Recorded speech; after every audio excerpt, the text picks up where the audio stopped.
शेर दिल, जासूसी, फरार, हिम्मत, सरफरोशी,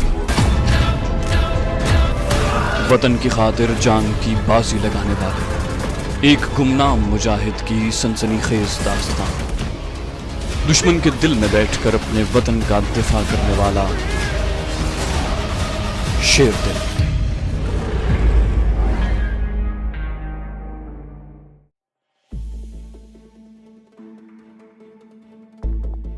मैं और कमांडो शेरबाज असलहा खाने में शगाफ कर चुके थे। मैं रेंग कर दीवार के शगाफ में से गुजर गया था। दूसरी तरफ मैं फर्श पर दोनों हाथ जमा कर लेटकर आगे को खिसक गया। मेरे हाथ आगे किसी सख्त चीज से टकराए। मैंने लेटे लेटे टटोल कर देखा, ये लकड़ी का खोखा था। मैं बैठ गया और अंधेरे में आंखें फाड़ फाड़ कर देखने की कोशिश करने लगा। वहां इस कदर अंधेरा था कि कुछ नजर नहीं आ रहा था। मैं दीवार के साथ लगकर एक तरफ को आहिस्ता आहिस्ता खिसकता चला गया। मेरे घुटने किसी लोहे की सख्त चीज से टकराए। मैंने हाथों से टटोला। मेरे खुदाया ये बहुत बड़ी तोपों के गोले थे जो दीवार के साथ खड़े कर दिए गए थे। मैं इन गोलों पर हाथ रखकर जरा आगे गया तो मेरे घुटने और सख्त चीज से टकराए। मैं रुक गया, एक लम्हे के लिए सोचा, फिर वहीं से दीवार को पकड़ पकड़ कर दीवार के शगाफ के पास आकर बैठ गया और शगाफ में सर डालकर शेरबाज को धीमी आवाज में कहा, मुझे मोमबत्ती जला कर दो। इस मकसद के लिए हम 2 मोमबत्तियां और लाइटर साथ लाए थे। कमांडो शेरबाज ने मोमबत्ती रोशन करके शगाफ में से मुझे पकड़ा दी और कहा, एहतियात रखना, यहाँ पेट्रोल और गोला बारूद है। मैंने मोमबत्ती हाथ में पकड़कर साथ ले जाने की बजाय वहीं शगाफ के पास जमीन पर रख दी।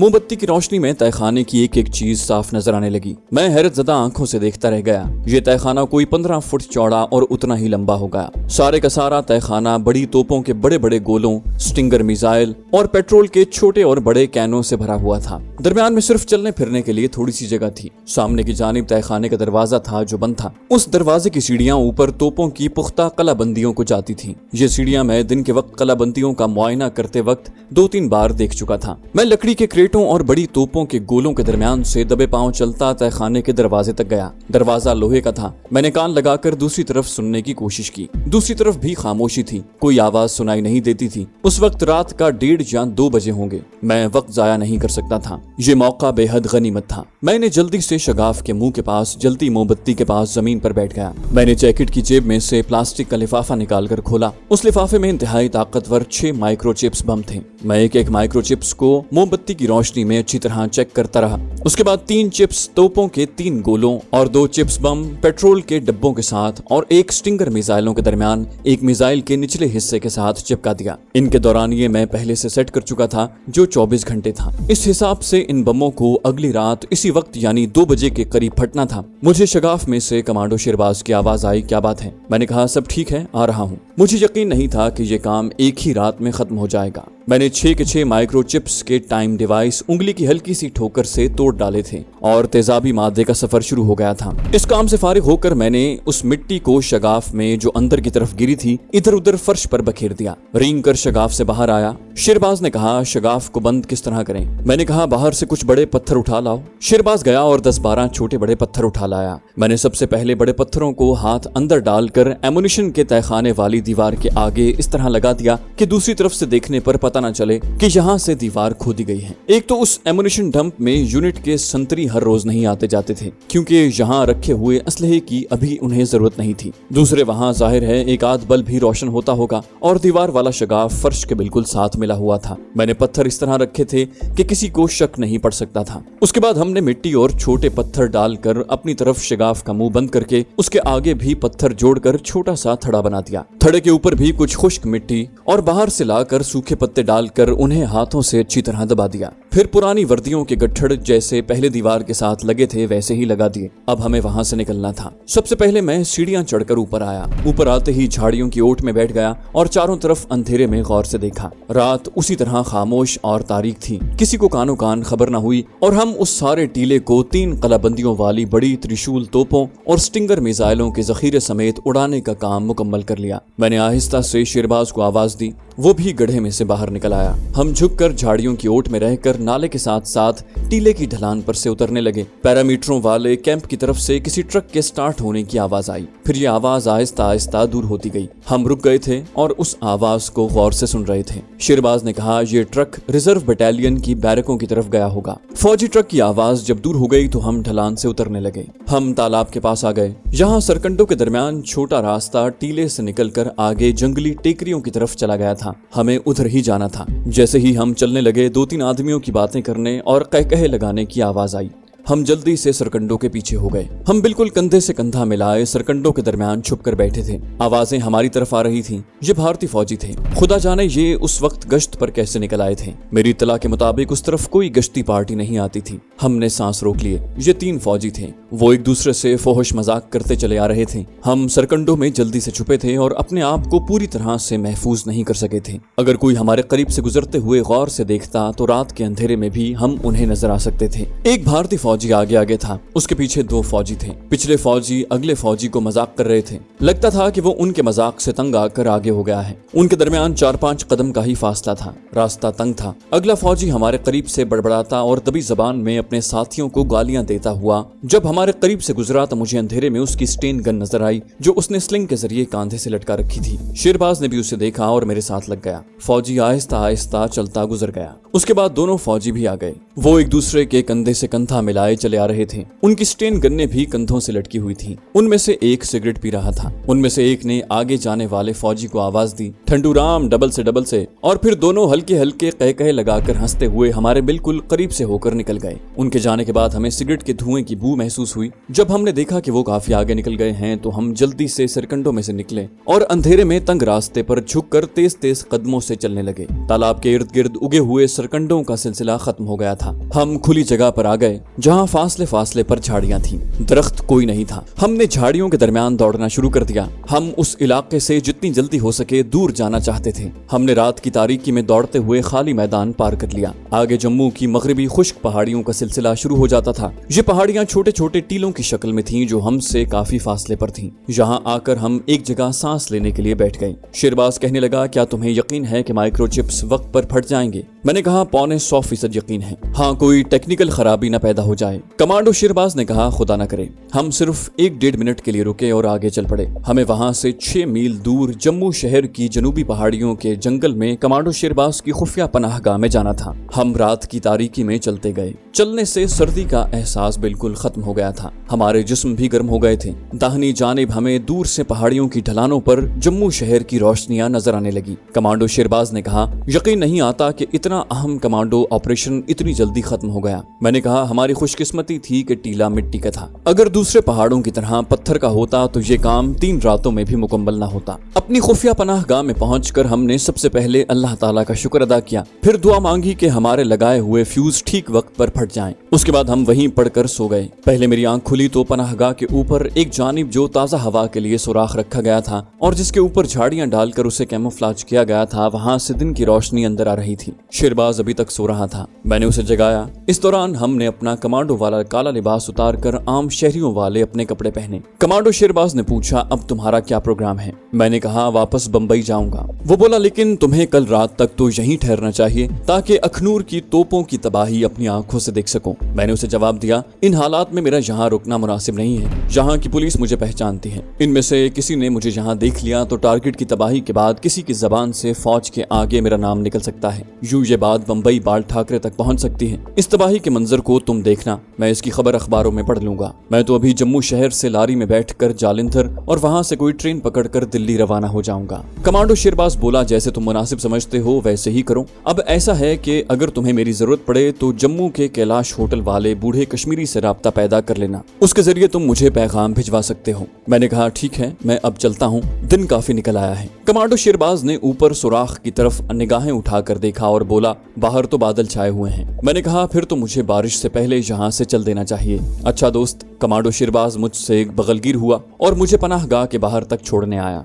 बाहर वाकई आसमान बादलों से भरा हुआ था। काले काले बादल थे। सख्त सर्दियों का मौसम था मगर बादल बरसात के मालूम हो रहे थे। मैंने शेरबाज से हाथ मिलाया और जम्मू की तरफ चलना शुरू कर दिया। दिल में दुआएं मांग रहा था कि या अल्लाह लारी अड्डे तक सूखे कपड़ों के साथ पहुंच जाऊं। बादल बिल्कुल बरसने को तैयार थे। सर्द हवा अभी चल रही थी लेकिन बारिश अभी शुरू नहीं हुई थी। मैंने चलने की रफ्तार तेज कर दी। आखिर मैं वीरान जंगली मैदानों से निकलकर बड़ी सड़क पर आ गया जहां मुझे एक टैक्सी मिल गई। मैंने टैक्सी वाले से पूछा कि इस वक्त जालंधर को कोई ट्रेन जाती है। उसने बताया कि 1 घंटे बाद जम्मू अमृतसर एक्सप्रेस जाएगी। उसने मेरा सारा मसला हल कर दिया था। मैंने उसे स्टेशन चलने को कहा और पिछली सीट पर नीम दराज हो गया। Taxi Jammu Tawi railway station के करीब पहुंची तो बूंदाबांदी शुरू हो गई मगर अब मुझे उसकी कोई परवाह नहीं थी। जम्मू के स्टेशन पर काफी मुसाफिर बैठे ट्रेन का इंतजार कर रहे थे। मैंने सोचा कि जब बाल ठाकरे को मैं धर्मचंद की पत्नी यानी अपनी नकली पत्नी से मिलने का कहकर आया हूँ, साथ उधर का भी एक चक्कर लगा लेना चाहिए ताकि खाना पूरी ही हो जाए। मैंने जालंधर की बजाय बटाले का टिकट ले लिया।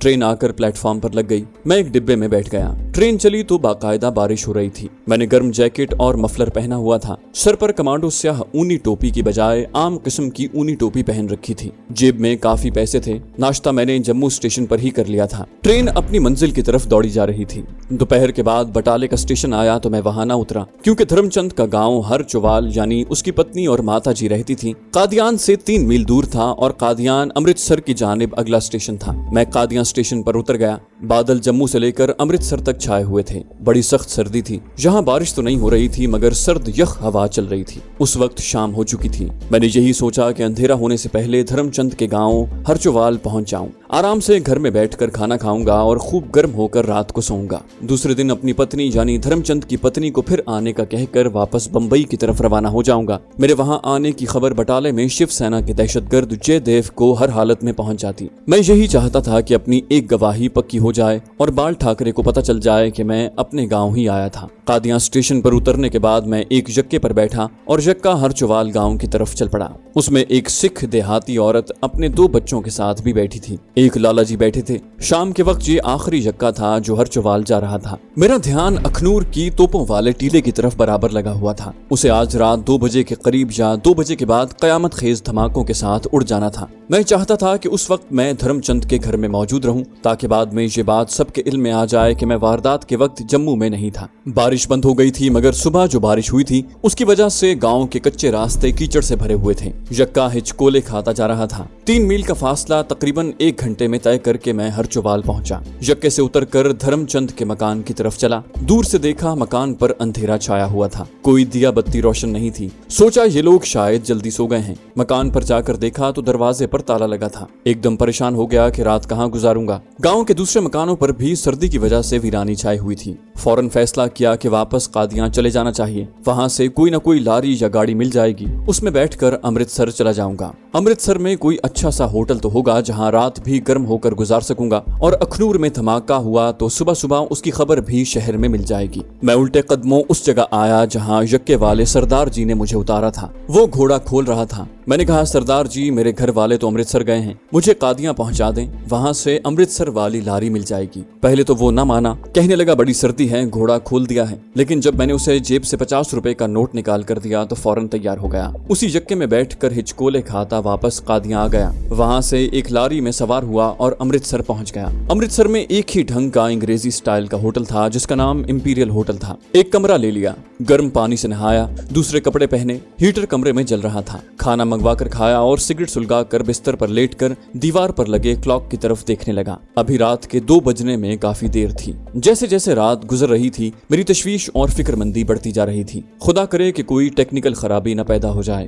गोला बारूद और पेट्रोल का जखीरा चूंकि बड़ी तोपों की कलाबंदियों के ऐन नीचे था, इसलिए मुझे यकीन था कि नीचे तहखाने में धमाका हुआ तो वो बड़ा कयामत का धमाका होगा और उसके साथ ही तोपों के पैरामीटर्स तो मामूली बात है, सारे का सारा टीला उड़ जाएगा और कुछ भी बाकी नहीं बचेगा। शर्त सिर्फ ये थी कि धमाका हो जाए। घड़ी की सुई ने रात के 12:10 बजाए तो मैं बिस्तर से उठ बैठा। कमरे की बत्ती मैंने बुझा रखी थी, सिर्फ बेड लैंप रोशन था। मैंने खिड़की खोलकर बाहर देखा। सर्द हवा का झोंका मेरे चेहरे से टकराया। अमृतसर में भी काफी सर्दी थी। मैंने खिड़की बंद कर दी और सोफे पर बैठ गया। बैठे बैठे थक गया तो उठकर गुस्लखाने में गया। मुंह पर नीम गर्म पानी के छींटे मारे, बालों में कंघी फेरी और पलंग पर लेटकर सुबह का अंग्रेजी अखबार पढ़ने लगा। जब रात के 2 बजने में 6-7 मिनट बाकी रह गए तो मैं पलंग से उठकर आराम कुर्सी पर बैठ गया। मेरी आंखें दीवार गिर क्लॉक पर लगी हुई थीं। 2 बज गए, फिर 2:10, फिर 15 मिनट हुए। इतनी दूर जम्मू से मुझे धमाके की कोई आवाज तो नहीं आ सकती थी। रेडियो टेलीविजन स्टेशन भी बंद हो चुके थे।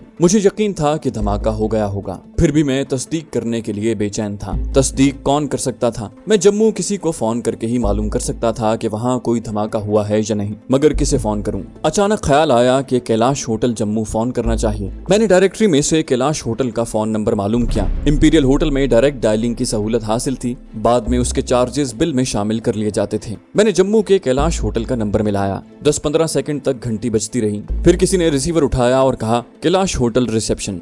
आवाज में जो घबराहट थी उसे मैंने फौरन महसूस कर लिया था। मैंने कहा, मैं अमृतसर से बोल रहा हूँ, सुना है यहाँ रेलवे स्टेशन पर कोई धमाका हुआ है। दूसरी तरफ से आवाज आई, स्टेशन पर नहीं, अखनूर छावनी में धमाका हुआ है। कहते हैं सारी छावनी उड़ गई है, बड़ा नुकसान हुआ है। मैंने अपनी खुशी के जज्बात पर काबू पाते हुए कहा, भगवान इन उग्रवादियों का सत्यानाश करे, और फोन बंद करके आंखें बंद कर ली और गहरा सांस भरकर सोफे के साथ टेक लगाकर खुदा का शुक्र अदा करने लगा। मेरे लगाए हुए माइक्रोचिप्स ने मुझे धोखा नहीं दिया था। सुबह अखबारों में बड़ी बड़ी सुर्खियों के साथ ये खबर छपी कि अखनूर छावनी के एक गैरिजन को कश्मीरी उग्रवादियों ने धमाके से उड़ा दिया है। पुलिस ने 2 उग्रवादियों को पकड़ लिया है। बाकियों की तलाश में जगह जगह छापे मारे जा रहे हैं। खुदा जाने ये 2 कौन बेगुनाह थे जिन्हें पुलिस ने पकड़ लिया था। मैं शहर से निकल आया। अमृतसर शहर में जिंदगी मामूल के मुताबिक रवा दवा थी, मगर लोगों के चेहरों पर खौफ व हरास नुमाया था। पुलिस शहर की सड़कों पर गश्त लगा रही थी। एक जगह मैंने मिलिट्री की गाड़ियों को भी तेजी से एक तरफ जाते देखा।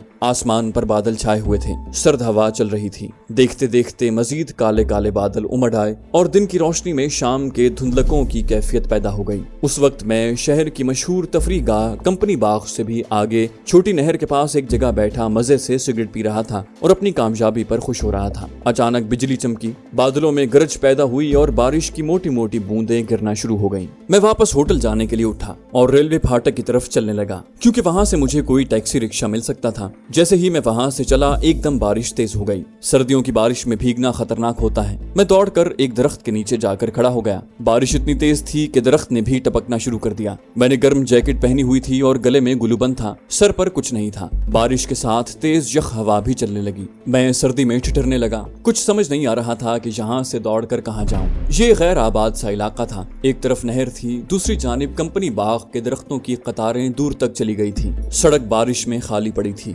अचानक मुझे दूर से एक कार आती दिखाई दी। बारिश में कुछ पता नहीं चल रहा था कि कार में कौन बैठा होगा। मैंने दरख्त से निकलकर कार को हाथ दिया तो कार बिल्कुल मेरे करीब आकर रुक गई। उसकी विंड स्क्रीन के बाजू बड़ी तेजी से गर्दिश कर रहे थे। मुझे बारिश की धुंधली छालर में से ड्राइविंग सीट पर एक औरत बैठी हुई नजर आई। उसने कार का दरवाजा खोलकर कहा, अंदर आ जाओ। मैं तेजी से अंदर घुस गया। कार में आते ही मुझे फ्रांस की एक बड़ी कीमती परफ्यूम की खुशबू आई। कार में हीटर लगा हुआ था और उसकी फजा नीम गर्म थी। मैंने दरवाजा बंद कर दिया और औरत की तरफ देखे बगैर कहा, आपको मैंने बड़ी तकलीफ दी। औरत ने कहा, श्रीमान जी, मुझे तो खुशी हुई है। आपको कहाँ जाना है? मैंने कहा, कृपा करके मुझे माल रोड वाले इंपीरियल होटल पहुंचा दें, बड़ी मेहरबानी होगी। औरत ने कहा, उस तरफ जाने वाली सड़कों पर 4-4 फुट पानी खड़ा है। मैंने बेख्तियार कहा, ओ माय गॉड। औरत तेज बारिश में बड़ी महारत से गाड़ी चला रही थी। कहने लगी, कोई बात नहीं, आप मेरे यहाँ चले। जब बारिश थम जाएगी तो मैं आपको इंपीरियल होटल छोड़ाऊंगी। आप सिगरेट पीते हैं तो सामने डैशबोर्ड में सिगरेट केस निकाल लीजिए। एक सिगरेट मुझे भी सुलगा दीजिए। मैंने डैशबोर्ड में से सिगरेट निकाल कर 2 सिगरेट सुलगाए।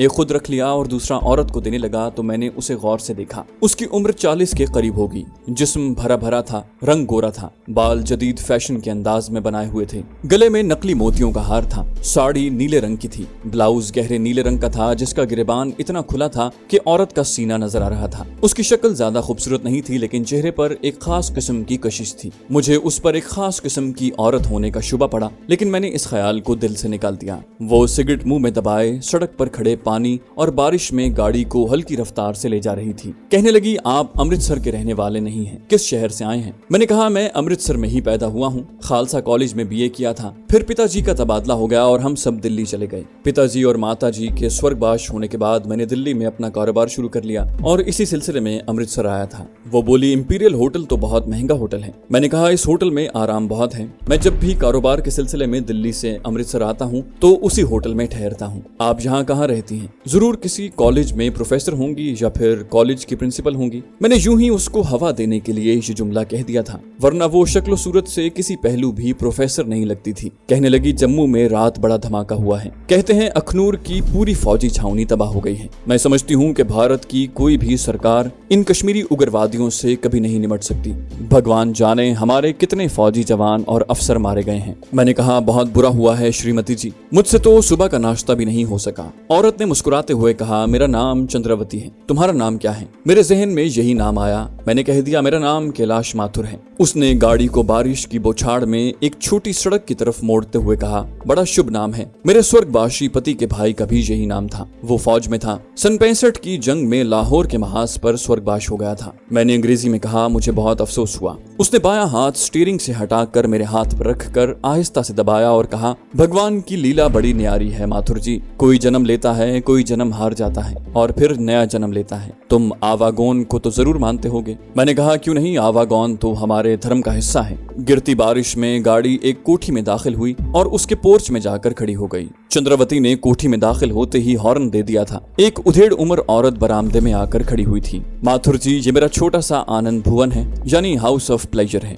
और वो मुस्कुराते हुए गाड़ी से बाहर निकल आई। मैं भी गाड़ी से बाहर आ गया। कोठी 100 साल पुरानी अंग्रेजों के जमाने की लगती थी। हम एक बड़े कमरे में आ गए, जहाँ विक्टोरियन दौर के पुराने सोफे रखे थे। ऊंचे शेडों वाले लकड़ी के 2 लैंप पुरानी तर्ज के कार्नेस की दोनों जानिब खड़े थे। कार्नेस के ऊपर दीवार पर एक बड़े चौखटे वाली रंगीन पेंटिंग लगी थी, जिसमें एक बिल्कुल उरिया औरत तालाब में से नहाकर अपने जिस्म को समेटते हुए बाहर निकल रही थी। दरवाजों पर लंबे लंबे मैल खोरे रंग के पर्दे लटक रहे थे। कार्नेस के ऊपर कृष्ण जी की एक तांबे की मूर्ति के आगे लोबान सुलग रहा था। कमरे की फजा में लोबान की बू फैली हुई थी। चंद्रावती ने साड़ी का पल्लू अपने पेट के ऊपर करते हुए औरत से कहा, रामी जल्दी से चाय तैयार कर दे, बड़ी सर्दी है। बारिश तो रुकने का नाम नहीं ले रही। चंद्रावती ने मेरी तरफ मुस्कुराकर देखा और कहा, माथुर जी, आओ साथ वाले कमरे में चलकर बैठते हैं, यहाँ सर्दी है। रामी ने आतिशदान में आग भी नहीं जलाई। साथ वाला कमरा छोटा था, उसमें सिर्फ एक सोफा और बेड लगा हुआ था। जहाँ भी दीवार पर नीम उरिया औरतों की तस्वीरें सजी हुई थी। चंद्रावती ने बिजली का हीटर जलाकर मेरे आगे कर दिया। कमरे में कोई रोशनदान नहीं था, सिर्फ एक खिड़की थी जो बंद थी। उस पर पर्दा गिरा हुआ था। खिड़की में से बारिश की आवाज आ रही थी। बेड के दाहिनी जानिब लोहे की एक अलमारी खड़ी थी। चंद्रावती उठकर अलमारी की तरफ गई। कहने लगी, इतनी सर्दी में सिर्फ चाय हमारे जिस्म को गर्म नहीं कर सकती। मेरा ख्याल है कि थोड़ी थोड़ी ब्रांडी पी लेनी चाहिए। मुझे उस औरत की तमाम हरकत पर कोई ताज्जुब और हैरानी नहीं हो रही थी, इसलिए कि मैं समझ गया था कि ये किस टाइप की औरत है और वो मुझे इतनी तेज बारिश और सर्दी में क्यों लाई है। मेरे लिए मुश्किल सिर्फ इतनी थी कि जिस मकसद के लिए वो मुझे लेकर आई थी वो मेरा मकसद नहीं था, वो उसका अपना मकसद था और मैं इस सिलसिले में उसकी कोई मदद नहीं कर सकता था। मैं बारिश से बचने के लिए वहां आ गया था और इस इंतजार में था कि जरा बारिश रुके तो मैं वहां से 9-2-11 हो जाऊं।